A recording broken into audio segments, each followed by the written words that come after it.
And welcome back to Monday Evening Quarterback. Thank you so much, as always, for tuning in. I hope you like the first half of the show. Now, welcome back to part two. Talked about everything that caught my eye in college football. Gave a little sneak preview of what's upcoming in week 12 of college football. Yeah, it's really winding down, and before you'll know it, we'll have a playoff bracket unveiled.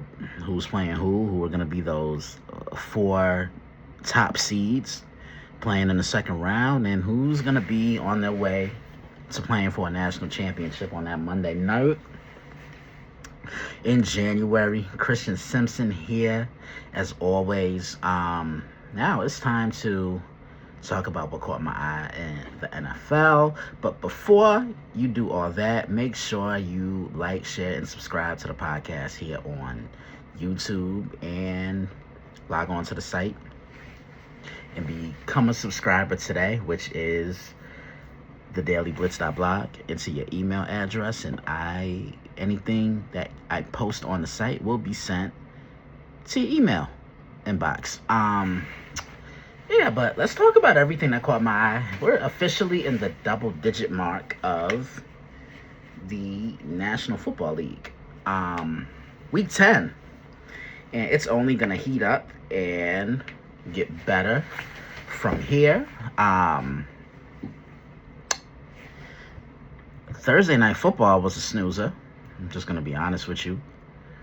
Raiders, Broncos. Talk about a defensive struggle. It just seemed like neither team could really get out of their own way. Denver's defense has been the catalyst of their success this year.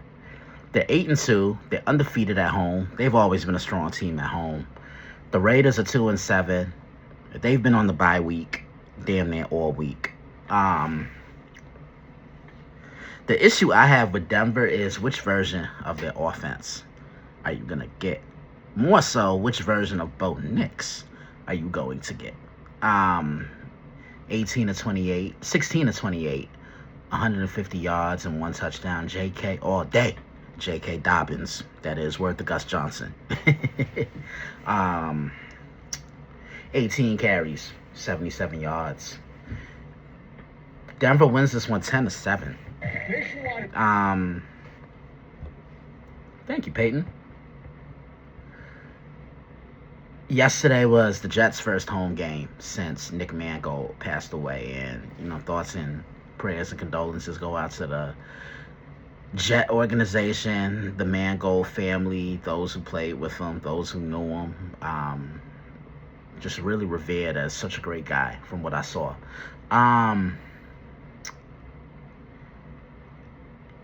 Believe it or not, coming into this game, I had a little more faith in the Jets than I did Cleveland. The Jets did win 27-20. They did it with defense. They did it with running the football. Breece Hall had 83 yards on 21 carries. Justin Fields, not the greatest of starts. 6 of 11, 54 yards, 1 touchdown, and 1 interception. Dylan Gabriel threw one of the nicest passes that I saw yesterday to Jerry Jeudy. And Quinshon Judkins, 22 carries, 75 yards, and no touchdowns. Yeah, the Jets won this game 27-20. They've won 2 in a row. Like, the Jets have played hard. I'll give you that, but just haven't played well enough to win football games. Call it what you want at the end of the day. The Saints upsetting Carolina. Carolina kind of had a little bit of a good thing going. With Bryce Young, they had won 4 games in a row. But, division games are always tough. Tyler Shugg, 19-27, 282 yards and 2 touchdowns. The Saints won their second game of the year. They're 2-8. And Carolina falls to 5-5. One of the thrilling games of the early slate Happened in Houston. Here's my thing. When you're up by a decent amount, you got to close out. Keep your foot on the gas and close out. That's it. That's all. And at one time, Jacksonville was up 29-10. That's 19 points. Houston scored 26 points in the fourth quarter. Houston saved their season. They're a game below. They're one game under 500 at 4-5 now. They came back to win this game 36-29. Trevor Lawrence 13-23, 158 yards. One touchdown pass, one interception. He was sacked 5 times. Travis Etienne, 16 carries, 58 yards. And the identity of the Jacksonville Jaguars has been running the football. And that's where I give Liam Cohen all the credit in the world. Houston shut that down. Davis Mills filled in for C.J. Stroud yesterday. 27-45, 292 yards, 2 touchdowns, and 1 interception in the air. And he also scored the go-ahead touchdown with his feet. Nico Collins showed up. You know, when he's healthy, I think he's a top 10 wide receiver. 7 receptions, 136 yards, no touchdowns. Yeah, Houston just clamped down and made plays when it mattered most. And we should all know this by now. No lead is safe in the National Football League at the end of the day. The Bears handled business against the Giants. You know, the Giants play tough, but again, just like I said about the Jets, they don't play well enough to win. But how about the morning game yesterday in Berlin, Germany? Atlanta Falcons, Indianapolis Colts. I really wanted to see how the Colts were going to bounce back after losing how they did in Pittsburgh, and they were punched in the mouth by the Steelers.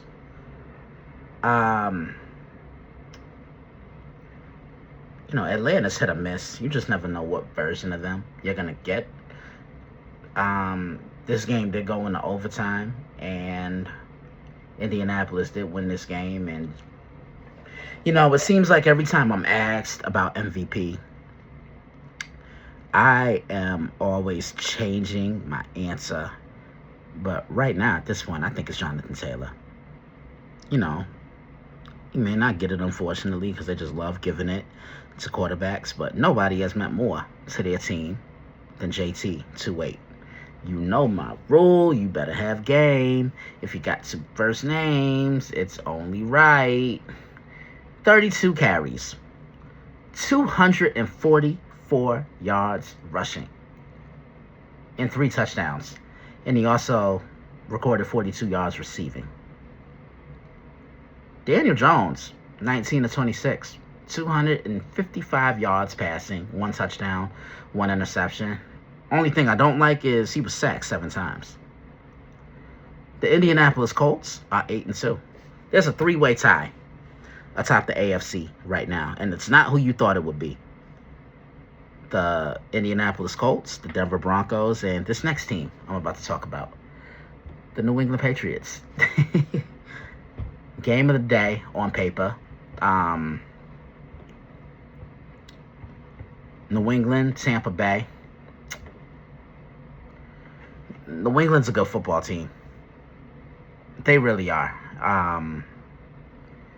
Very intriguing quarterback matchup between Baker Mayfield and Drake May.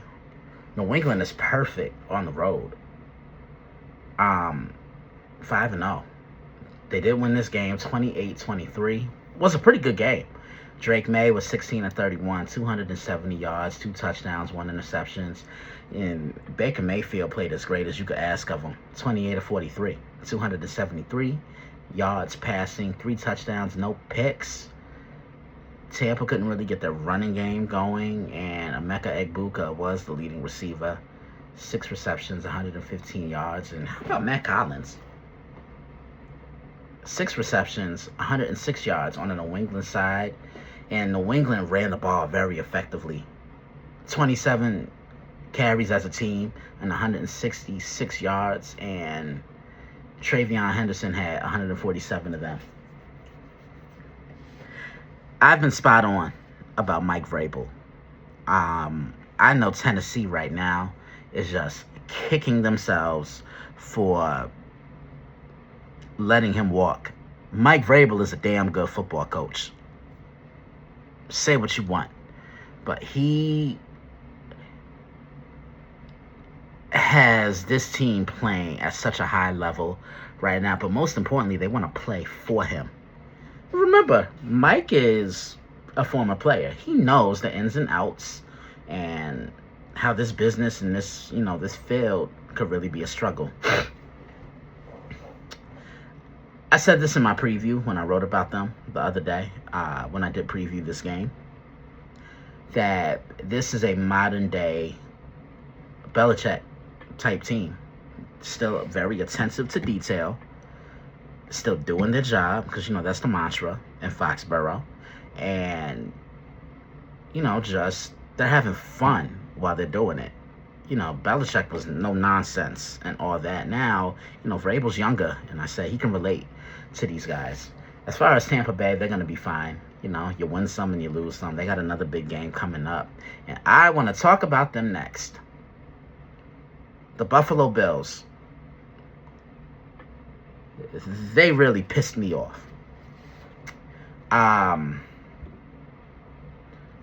When the Bills are winning football games, it's because they let James cook. Or pun intended, or caps.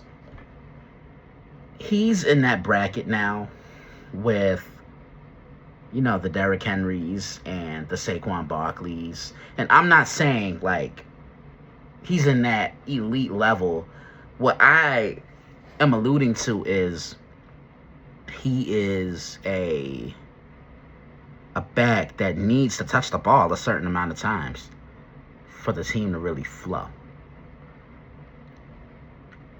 He needs to touch the ball between no more than 20 times. 20 times at the least. 20 and up. If he touches the ball at least 20 times, good things happen for the Buffalo Bills.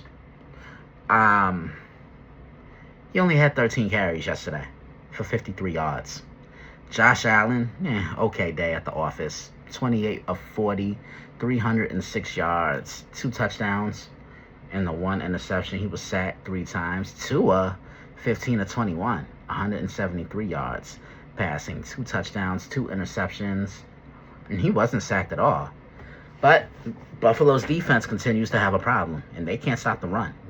Devon Achane had himself a day. 22 carries, $174, and 2 touchdowns. I'll even put it to you like this. Buffalo, they were still celebrating that big win from last week against Kansas City. You got to be able to turn the page. I'm just saying. You just can't go into a game thinking that other team is going to roll over because you're the far more superior team. Miami kicked Buffalo in the teeth. 30-13. In New England won, so Buffalo, they have a little bit of ground to catch up. The Bears came back to beat the Giants. This was a close game. This was a pretty entertaining game as well. I like what I'm seeing from the Bears. They're 6-3.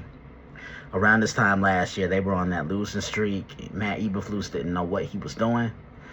Caleb Williams just continues to climb that ladder. 20 of 36, 220 yards passing, 1 touchdown, no interceptions. As a team, the Bears ran the ball for 171 yards, and the Giants ran the ball for 169 yards as a team. Jackson Dart did get hurt in this game. Russell Wilson did come in. The Bears escaped with a 4-point victory, 24-20. The Giants haven't won a game on the road yet. They're 2-8.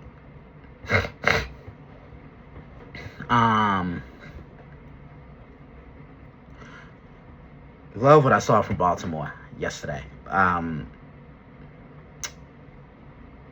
They did win this game, 27-19, in the Purple Bowl, as I called it.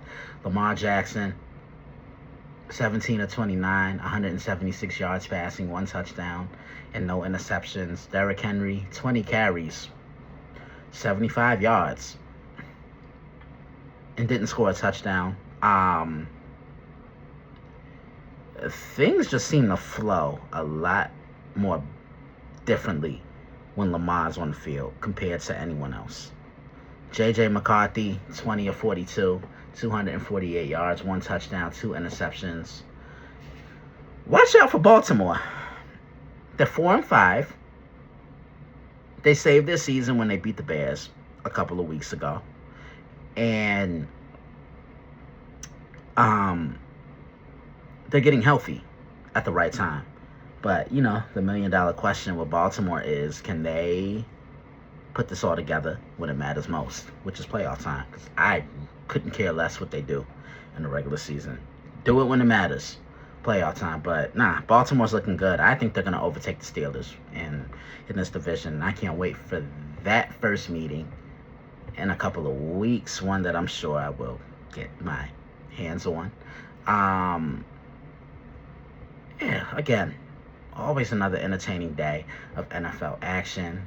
I'm going to answer some questions right now because I did get one.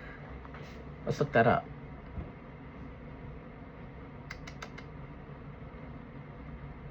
Let's see. All right, this comes from my man TJ. TJ Hopkins, that is. There's no clear-cut favorite to win it all. Do I have one? Do you have one?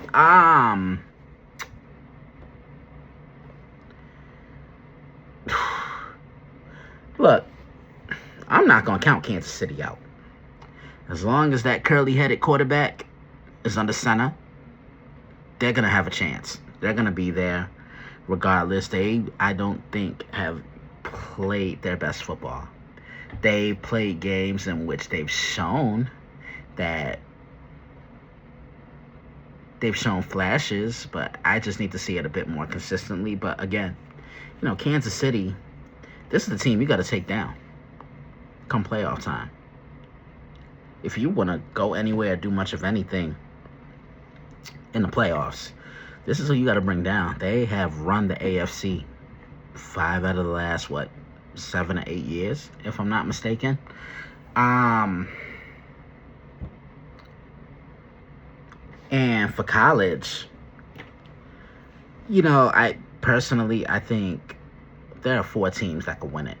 Ohio State, Alabama, Indiana, and Georgia.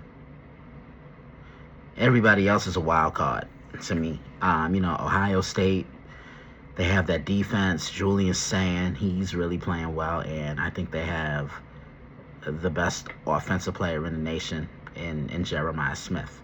Alabama, when they're healthy, I don't see many that can beat them. They run the ball with J.M. Miller. Ty Simpson, no relation. He's playing some of the best ball in America right now, and Kalen DeBoer just has this entire team playing with confidence on both sides of the ball. Indiana, look, what more needs to be said? Curt Cignetti has done an amazing job with this group of young men. Fernando Mendoza, like I mentioned at the top of the show, he's the favorite to win the Heisman. I don't see how you don't give it to him at this moment. And Georgia, Georgia could click that switch on and turn it on when they have to, but they have to tighten up some things. But yeah, I think it's wide open in both the NFL and college football. That's all I pretty much have. Should be a fun game tonight in Green Bay. There's nothing like a primetime game at Lambeau Field. Eagles, Packers. I'm still trying to figure both these teams out. Green Bay, they play a little down too much to their competition. You saw that last week when they lost to Carolina. And Philly, I don't think they've played their best football yet, but they're still finding ways to win games. Nonetheless, I do think Philly wins this one. I just think Green Bay can be a little susceptible to the run, and this could be another game where Saquon just has a pretty big game. I think in my preview I had Philly winning this one 27-21. With that being said, this has been Monday Evening Quarterback. As always, guys, thank you for following along, and I hope you enjoy this episode just as much as I have fun recording this episode. If you like what you heard, just like, share, and subscribe to the Daily Blitz on YouTube. Log on to the site, which is thedailyblitz.blog.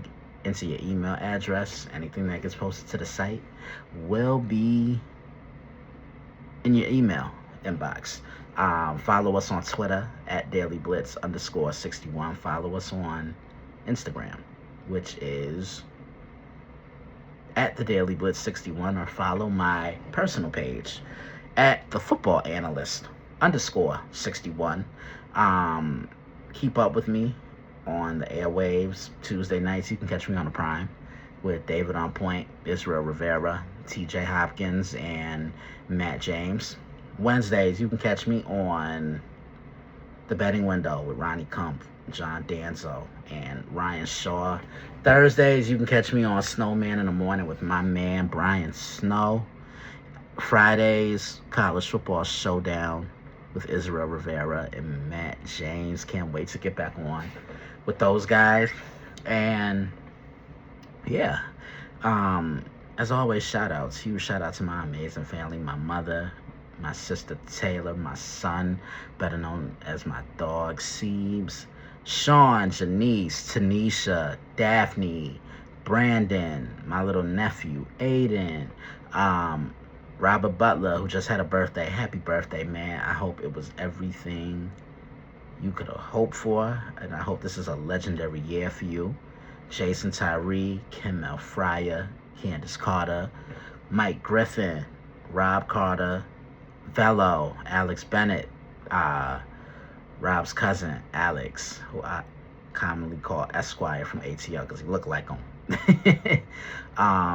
Kevin Cooper, Lynn, their daughter, Evie, Cole Johnson, better known as Coach, our moderator, D, Corey Harris, Deshaun Elliott, man, so many of you, everyone I've contributed for in the past, and everyone I contribute for now, and of course my dad. Man, love you all who I just shouted out. Thank you for tuning in to this episode of Monday Evening Quarterback. I'm Christian Simpson. Follow me on Twitter because I will be there tonight breaking down the game. Eagles, Packers. I want to know who you have winning the game. I hope you enjoy this episode, and I will be back next Monday night, God willing. Keep up with me through the airways, and I always announce and reveal what I'm previewing the week before on Tuesday morning. So be on the lookout for that. Have a great night. Enjoy Monday Night Football, and I will see you here next week.